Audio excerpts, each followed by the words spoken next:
中医认为，人应顺时而养，春养肝，夏养心，秋养肺，冬养肾。秋天通于肺，燥易伤肺。立秋之后，天气将逐渐变得干燥，也很容易伤肺，特别是老年人，如果因秋燥而伤肺，到了冬季就很容易感染许多肺部疾病。因此在秋天一定要注意对肺脏的保护。今天就用莲藕分享一款滋阴润肺汤。现在是秋天，也是吃莲藕的季节，莲藕最养人。这个时候去掉皮的莲藕清洗干净，切成小块，切好的莲藕放一旁备用。接下来准备30克左右的绿豆，绿豆可以清热解毒。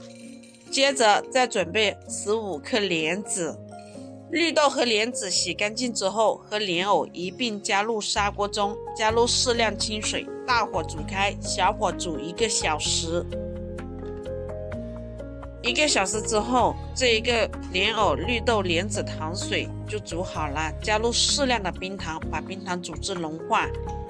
这几种食材加在一起，可以清热解毒、滋阴润肺、清热止渴。莲藕也是秋季时令滋补的佳品，有养阴润肺之功效。